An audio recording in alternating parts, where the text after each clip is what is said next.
കഴിഞ്ഞ ക്ലാസ്സിലെ നമ്മൾ ബാർ മാഗ്നറ്റിന്റെ പറഞ്ഞ മാഗ്നറ്റിക് ഡൈപോൾ എന്നതിനെ പറയാം. ബാർ മാഗ്നറ്റിനെ ഒരു യൂണിഫോം മാഗ്നറ്റിക് ഫീൽഡില് ഒരു ബാർ മാഗ്നറ്റ് സസ്പെൻഡ് ചെയ്താൽ അത് ഫീൽഡിന്റെ ഡയറക്ഷനിൽ അലൈൻ ചെയ്ത് വന്ന് നിൽക്കും. ഇലക്ട്രിക് ഡൈപോൾ അങ്ങനെ വന്ന് നിൽക്കുമെന്ന് പറഞ്ഞു. ഇലക്ട്രിക് ഫീൽഡിൽ സസ്പെൻഡ് ചെയ്താൽ, യൂണിഫോം ഇലക്ട്രിക് ഫീൽഡിൽ സസ്പെൻഡ് ചെയ്ത് ഫ്രീ ആക്കി വിട്ട് കഴിഞ്ഞാൽ, അപ്പോ നമ്മളിപ്പോ ഈ നിൽക്കുന്ന റീജിയനില് എർത്തിന്റെ ഒരു യൂണിഫോം മാഗ്നറ്റിക് ഫീൽഡ് ഉണ്ട്. അതിനെപ്പറ്റി വിസ്തരിച്ച് നമ്മൾ ഇനി പഠിക്കാൻ പോകുന്നുണ്ട്. മാഗ്നറ്റിക് ഫീൽഡ് ഉണ്ട്. അങ്ങനത്തെ മാഗ്നറ്റിക് ഫീൽഡിലാണ് ഇതൊരു മാഗ്നറ്റിക് ഡൈപോൾ ആണ്, അല്ലെങ്കിൽ ബാർ മാഗ്നറ്റ് ആണ്. അത് സസ്പെൻഡ് ചെയ്യണത് എന്ന് വിചാരിക്കാം. അത് സസ്പെൻഡ് ചെയ്ത് കഴിഞ്ഞാൽ that will align in the direction of north south directionൽ വന്ന് നിൽക്കുന്നുണ്ട്. റൈറ്റ്? അങ്ങനെ നിൽക്കും. അവിടുന്ന് അതിനെ ഞാൻ നോക്കൂ, ഇതിന്റെ അടുത്തേക്ക് ഞാൻ വേറൊരു മാഗ്നറ്റ് കൊണ്ടുവരികയാണ്. വേറൊരു മാഗ്നറ്റ് കൊണ്ടുവരുമ്പോ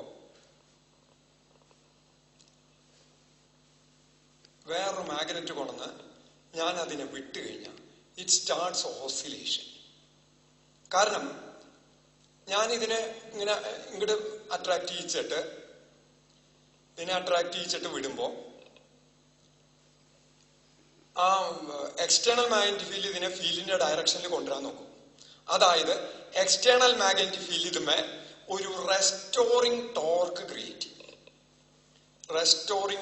ക്രിയേറ്റ് ചെയ്തിട്ട് ആ റെസ്റ്റോറിംഗ് ടോർക്ക് ഇതിനെ ആ ഫീൽഡിന്റെ ഡയറക്ഷനിൽ കൊണ്ടുവരാൻ നോക്കുകയാണ്.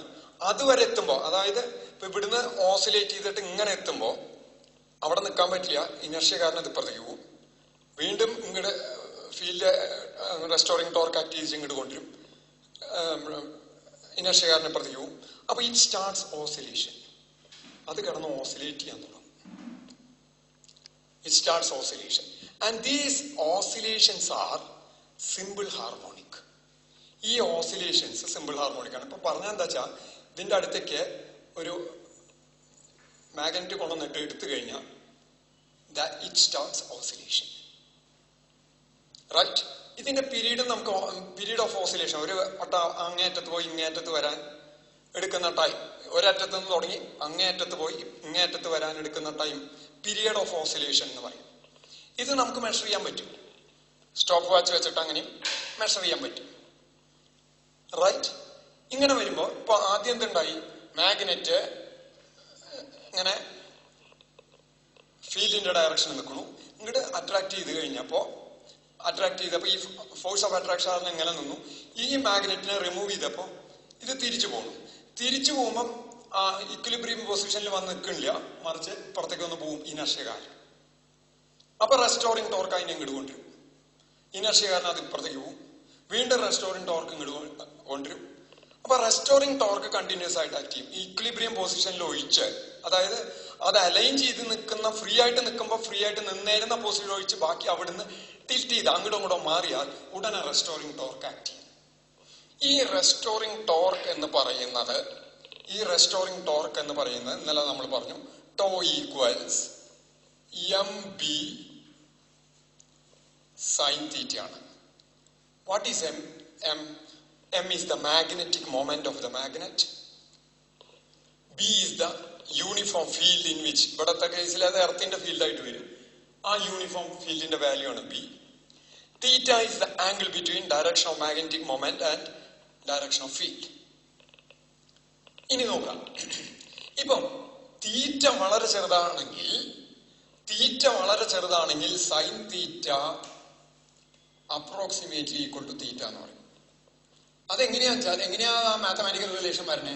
നോക്കൂ, തീറ്റ വളരെ ചെറുത്. ഇപ്പൊ റൈറ്റ് ആംഗിൾ ട്രയാംഗിൾ ഇങ്ങനെ എടുത്തു. ഇതിൽ തീറ്റ വളരെ ചെറുതായി നിൽക്കുക. തീറ്റ വളരെ ചെറുതായി കഴിയുമ്പോ ഇതാണ് തീറ്റ ഉണ്ടായിരുന്നത്. ആ തീറ്റ വളരെ ചെറുതാവുമ്പോ തീറ്റയുടെ ഇതിപ്പോ ഞാൻ അഡ്ജസന്റ് സൈഡിന്റെ ഹൈപ്പോട്ടന്യൂസ് എന്ന് എടുക്കാൻ നിൽക്കാം. തീറ്റ വളരെ ചെറുതാവുമ്പോ ഇതാണ് തീറ്റ. വളരെ ചെറുതാവുമ്പോ ഈ അഡ്ജസന്റ് സൈഡും ഹൈപ്പോട്ട്ന്യൂസും ഓൾമോസ്റ്റ് സെയിം ആവും. അപ്പൊ ഇവിടെ സൈൻ തീറ്റ, ഇതാണ് opposite side. Sign theta equals ഈ ഓപ്പോസിറ്റ് സൈഡിന് ഞാൻ എസ് എന്ന് കൊടുത്തു നിൽക്കാം. എസ്, ഇത് ഈ ലെങ്തിന് ആർ എന്ന് കൊടുത്തു നിൽക്കാം. ഇത് രണ്ട് സെയിം ആവണ കാരണം എന്ത്, തീറ്റ വളരെ ചെറുതാവുമ്പോ ഈ സൈഡ് ഓൾമോസ്റ്റ് സെയിം ആവും, വളരെ ചെറുതാവുമ്പോ. അപ്പൊ എനിക്ക് എന്ത് എഴുതാം, ഈ റൈറ്റ് ആംഗിൾ ട്രയാംഗിൾ പ്രോപ്പർട്ടി പ്രകാരം എടുത്തിട്ട് എഴുതും എസ് ബൈ ആർ എന്ന് എഴുതാം. ഇനി ഇത് രണ്ടും സെയിം ആണ്, ഓൾമോസ്റ്റ് സെയിം ആണെങ്കിൽ ഇതൊരു ആർക്ക് ലെങ്ത് പോലെ വരണം. എസ് എന്ന് പറയുന്നത് ഒരു ആർക്ക് ലെങ്ത് പോലെ വരണം, ഒരു ചാപത്തിന്റെ നീളം, ആർക്ക് ലെങ്ത്. അപ്പൊ എസ് ബൈ ആർ എന്ന് പറയുന്നത് ആർക്ക് ലെങ്ത് ബൈ റേഡിയസ് പോലെ കിടക്കുന്നത്, രണ്ട് സെയിം ആകുമ്പോ. അപ്പൊ that is equal to arc length by radius equals angle എന്നുള്ള ഒരു ഡെഫിനിഷനും കൂടി ഉണ്ട്. അപ്പൊ sine theta equals S by R approximately equal to theta. This is valid if and only if theta is very small. തീറ്റ വളരെ small ആകുമ്പോൾ ഇത് valid ആവുള്ളൂ. നോക്കൂ, ഇത് റെസ്റ്റോറിംഗ് ടോർക്ക് ആച്ചാൽ തിരിച്ചു കൊണ്ടിരുന്ന ടോർക്ക് ആണെങ്കിൽ I have to put a minus sign ഇടേണ്ടി വരും. റൈറ്റ്, റെസ്റ്റോറിംഗ് ടോർക്ക്, തിരിച്ചു കൊണ്ടിരുന്ന ടോർക്ക് നമ്മൾ അപ്ലൈ ചെയ്യണതാണ്, നമ്മൾ വലിക്കുന്നതാണ് പോസിറ്റീവായിട്ട് എടുക്കുക, ഫീൽഡ് ചെയ്യുന്നതാണ് റെസ്റ്റോറിംഗ് ടോർക്ക്, അത് മൈനസ് ആയിട്ട് എടുക്കും. അപ്പോ ഈ when theta is very small, I can write this as mb theta. Now കഴിഞ്ഞ കൊല്ലം പഠിച്ചിട്ടുണ്ട് tau equals I alpha, moment of inertia into angular acceleration. ഏതിന്റെ മൊമെന്റ് ഓഫ് ഇനർഷ്യ? ആ റൊട്ടേറ്റ് ചെയ്യുന്ന മാഗ്നറ്റിന്റെ മൊമെന്റ് ഓഫ് ഇനർഷ്യ. എങ്ങനത്തെ ആക്സിസ് പാസിംഗ് ത്രൂ സെന്ററിൽ കൂടെ ഉള്ള ഒരു ആക്സിസിൽ ഇങ്ങനെയാണ് റൊട്ടേറ്റ് ചെയ്യണം, എങ്ങനെയാണ് റൊട്ടേറ്റ് ചെയ്യണം. അപ്പൊ എല്ലാം ഇതിന്റെ ലെങ്ത് ബി ബ്രെഡ്ത്ത് ആണെങ്കിൽ അതിന്റെ മൊമെന്റ് ഓഫ് ഇനർഷ്യ എം മാസം ആണെങ്കിൽ M into L square plus B square by 12 എന്നൊക്കെ പറഞ്ഞ് ആ മൊമെന്റ് ഓഫ് ഇനർഷ്യ നമുക്ക് കണ്ടുപിടിക്കാം. അതിന്റെ ലെങ്ത് ബ്രെഡ്ത്ത് ഒക്കെ ഈ വെർനിയർ കാലിപ്പേഴ്സ് വെച്ച് മെഷർ ചെയ്തിട്ടും മാസും ബാലൻസ് വെച്ച് മെഷർ ചെയ്തിട്ടും നമുക്ക് ഐ കണ്ടുപിടിക്കാം. ഐ എന്ന് പറഞ്ഞാൽ moment of inertia of the balance. അപ്പൊ I can write I alpha equals minus M B theta. ഇനി ആ ആംഗുലർ ആക്സിലറേഷൻ എന്ന് പറയുന്നത് D square theta by D T square ആണ്. എങ്ങനെയാ അത് കിട്ടിയേ? ആംഗുലർ വെലോസിറ്റി എന്താ? D theta by D T ആണ്. റൈറ്റ്, ആംഗുലർ ആക്സിലറേഷൻ എന്ന് പറയുന്നത് D omega by D T. അപ്പൊ D by D T of D theta by D T അങ്ങനെ ചെയ്തു കഴിഞ്ഞാൽ I will get D square theta by D T square എന്ന് എഴുതാം, equals minus M B theta. ഈ I അപ്പുറത്തേക്ക് കൊണ്ടുപോയാ D square theta by D T square equals minus M B by I into theta. കഴിഞ്ഞ കൊല്ലം നമ്മള് simple harmonic മോഷന്റെ equation പഠിച്ചിട്ടുണ്ട്. D square X by D T square equals minus omega square X is the equation for simple harmonic motion. ഇവിടെ ഈ magnet ഇങ്ങനെ oscillate ചെയ്യുമ്പോൾ, vertical പ്ലെയിനിൽ ഓസിലേറ്റ് ചെയ്യുമ്പോൾ ദാറ്റ് ഓസിലേഷൻസ് ആർ ഹൊറിസോണ്ടൽ പ്ലെയിനിൽ ഓസിലേറ്റ് ചെയ്യുമ്പോൾ that oscillations are simple harmonic. അപ്പൊ omega എന്ന് പറയുന്നതാണ് ആംഗുലർ ഫ്രീക്വൻസി. ഇതില് എക്സിന് പകരം ഇവിടെ തീറ്റ വരുന്നേ ഉള്ളൂ. ഇതൊന്ന് കമ്പയർ ചെയ്ത് നോക്കൂ. കമ്പയർ ചെയ്യുമ്പോൾ D square theta by D T square, D square theta by D T square equals minus M B by I into theta. ഇവിടെ D square X by D T square equals minus omega square X. അങ്ങനെ ഈ രണ്ട് equation compare ചെയ്താൽ ഏത് equations? D square theta by D T square equals minus M B by I into theta. ഇത് രണ്ടും compare ചെയ്താൽ എക്സിന് പകരം തീറ്റ വരുന്നു, ഒമേഗ സ്ക്വയറിന് പകരം എം ബി ബൈ ഐ ആണ് വരുന്നത്. അപ്പൊ what is omega square? Omega square equals M B by I. Omega equals root M B by I. ഇനി നമ്മൾ കഴിഞ്ഞ കൊല്ലം തന്നെ പഠിച്ചിട്ടുണ്ട് omega equals 2 pi by T ഒമേഗനെ ആംഗുലർ ഫ്രീക്വൻസി എന്ന് പറയും. ഈ 1/t ഫ്രീക്വൻസിയാണ് 2πn, angle times frequency, angular frequency 2π/t. അത് എഴുതി കഴിഞ്ഞാൽ ഒമേഗയ്ക്ക് 2π/t എന്ന് കൊടുത്താൽ, അല്ലെങ്കിൽ t ഈക്വൽസ് 2π/ω എന്ന് എഴുതാം. അപ്പൊ വാട്ട് ഈസ് ഹിയർ t എന്ന് പറയുന്നത് അപ്പൊ എന്തായിരിക്കും? t ഈക്വൽസ് 2π/ω എന്ന് പറഞ്ഞാൽ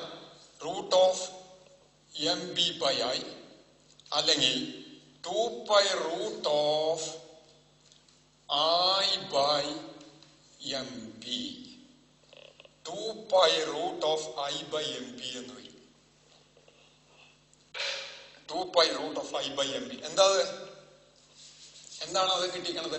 period of oscillation in a horizontal plane of a magnet, freely suspended magnet in a uniform field is given by t equals 2π√i/mb. What is a magnetic moment ആണ്?